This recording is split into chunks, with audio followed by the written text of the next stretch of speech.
Salut! Aujourd'hui, je voulais te donner 4 trucs pour que tu puisses gérer tes chiffres de manière hyper sereine. Pourquoi je te parle de ça aujourd'hui? Parce que j'ai reçu mon bilan de mon année 2021 et en gérant les chiffres, alors déjà j'ai attendu 3 mois pour avoir mon bilan, ça m'a bien gonflé, mais enfin bon bref. Et je me suis dit, mais heureusement que j'ai suivi mes chiffres tout au long de l'année, puisqu'au final je connaissais mon chiffre d'affaires, mon résultat, mes dépenses, et qu'au final le bilan n'était que la confirmation de ce que j'avais vécu. Mais je me suis dit, et c'est là que je me suis dit que c'était hyper important d'avoir une petite maîtrise de ces chiffres. Je ne te parle pas de devenir comptable, mais d'avoir quelques notions ultra évidentes, histoire de reprendre le contrôle. Parce que l'inconvénient, si tu ne suis pas tes chiffres, tu vas perdre le contrôle sur ton business, c'est plus vraiment toi qui va décider et tu vas laisser trop de place à la chance. Alors que si tu adoptes un comportement ultra facile et très sain sur la gestion de ton business et la gestion financière de ton business, eh ben tu vas reprendre le contrôle sur ton business et tu vas retrouver confiance en toi, retrouver confiance en la maîtrise et la gestion de ton business que tu es, je suis certaine, capable de faire. Alors c'est parti, 4 petites astuces toutes simples que je te donne là maintenant et que j'avais vraiment envie de te partager puisque du coup j'en ai pris conscience. Voilà, bref, allez, je te les donne. Premièrement, déjà, l'argent qu'il y a sur ton compte n'est pas réellement à toi. Mais ça, il faut en être hyper conscient. Tout ne t'appartient pas, même si une partie t'appartient, tout ne t'appartient pas. Déjà, tu dois, si tu es en société ou que tu déclares la TVA, faire attention à la TVA. Si un client te paye 12 000 euros, 1 000 euros, mais que tu es assujetti à la TVA, tu dois enlever déjà 20%. Il y a 20%, ils ne sont même pas à toi. Il faut tout de suite ne pas les prendre en compte. Mais où c'est facile de le savoir sur ton tableau, que ça ne t'appartient pas. C'est compliqué sur le compte de banque puisque tu les vois, l'argent, donc tu serais tenté de t'en servir. Mais cela ne t'appartiennent pas. Donc déjà, on les met de côté, on provisionne, ce n'est pas pour toi, c'est à l'État. Il faut vraiment te dire, l'État va se servir avant moi. Même pour les taxes, c'est important, par exemple, si tu te fais une rémunération, mais même que tu sois en micro-entreprise ou en société, après c'est juste le taux qui change, mais si tu te fais une certaine rémunération, je dis n'importe quoi, tu veux te verser 2 000 euros par mois, si tu as 40% de charge, il va falloir que tu provisionnes... Il va falloir que tu provisionnes 800 euros de charge ou alors 400 si tu es en auto-entreprise ou en micro-entreprise. Et ça, c'est hyper important que tu puisses...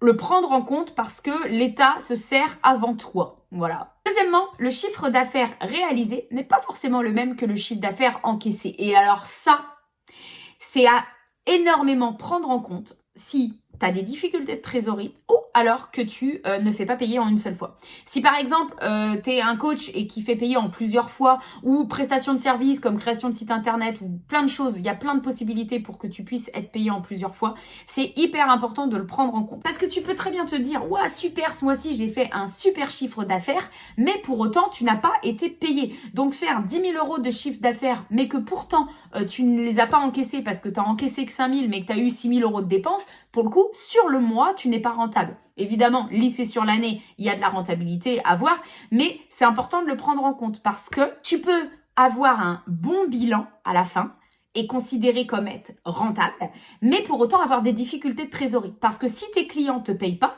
t'as beau avoir fait ta facture à 10 000 euros par exemple, ou à 2 000 ou à 5 000, mais ne pas avoir reçu cet argent, tu vas être en déficit au niveau de ta trésorerie. Et ça, c'est compliqué à gérer parce que tu te dis, je comprends pas, je fais un bon chiffre d'affaires, mais j'ai pas l'argent sur mon compte. Et ça, si tu as des difficultés de trésorerie, c'est vraiment quelque chose à creuser puisque ça peut vraiment expliquer pourquoi tu as des difficultés de trésorerie. Il n'y a pas que ça, mais ça peut aider.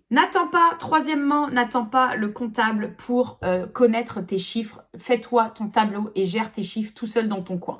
Pourquoi je dis ça? Déjà d'expérience, puisque quand tu as ton bilan au bout de 3 mois de la fin de l'année d'avant, c'est un peu chiant parce que si tu as envie de rectifier des trucs, c'est pas possible. Donc voilà, moi je suivais mes chiffres, donc j'étais sereine sur le bilan que j'allais recevoir et j'ai continué mon année tranquille. Mais construis-toi ton tableau. Le tableau n'a pas besoin d'être ultra sophistiqué. Hein. Ça peut être très facile. Toutes les dépenses que tu as, tout ce qui rentre, construis-le au fur et à mesure. Fais un premier jet des choses importantes et à l'usage, tu vas te dire « Ah ouais, ça c'est pas pratique, je vais changer ». Fais en fait de l'itération permanente sur ton tableau, c'est le meilleur moyen de commencer à suivre tes chiffres. Au fur et à mesure, tu vas voir avec l'usage, tu vas te dire « Oh bah là, il faudrait mieux que je gère ça plutôt que ça ». Moi, mon tableau, il change assez régulièrement et pour avoir quelque chose vraiment qui me correspond.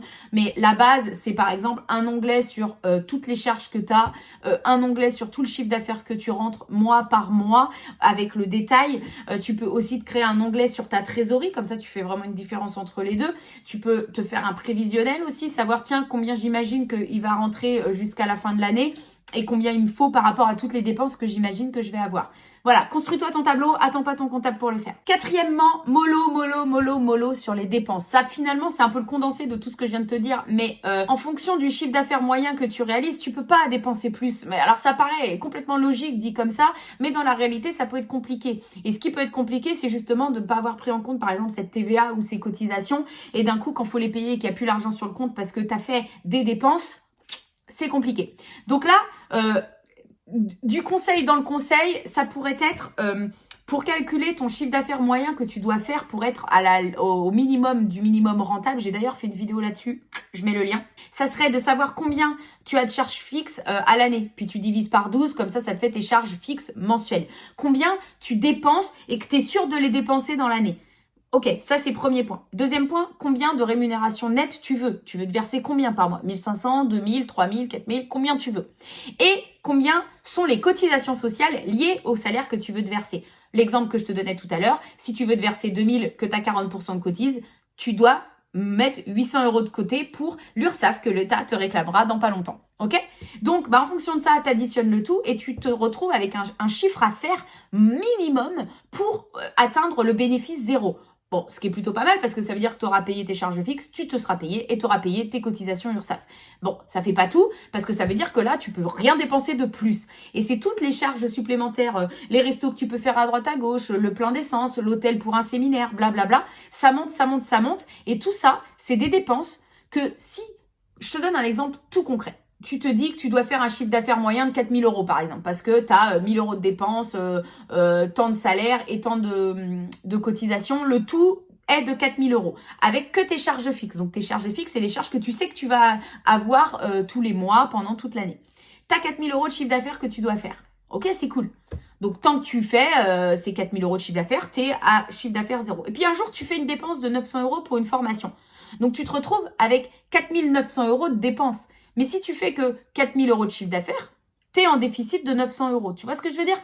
Alors, sur un mois ponctuel, c'est pas grave, parce que peut-être que ça va se glisser sur l'année, puis qu'il faut investir pour avoir du chiffre d'affaires. Moi, ce que je dis, c'est juste en être conscient que si tu fais cette dépense-là, oula, attention, là, je suis un peu en déficit sur ce mois et je le contrôle sur les autres mois. Ça veut dire que peut-être qu'il faut que je fasse un petit peu plus le mois suivant pour pouvoir compenser cette dépense. Et en fait, c'est vraiment comme si tu avais dans ta tirelire, tu peux pas dépenser plus que ça et en être conscient parce que ça peut être un piège de vouloir piquer dans ta trésor alors que t'as pas payé l'État, t'as pas payé ta TVA, etc. J'ai fait toute une série de vidéos quand j'ai démarré justement sur tous les chiffres pour bien maîtriser les chiffres de ta boîte. Donc n'hésite pas à aller voir toute cette playlist, à plusieurs vidéos là-dessus, donc je t'invite à aller les voir. Si tu as envie de creuser plus loin, comment je peux t'accompagner? Moi, je peux t'accompagner à t'aider à penser au tableau idéal qui te conviendrait pour que tu puisses organiser du coup ta gestion financière de manière plus simple.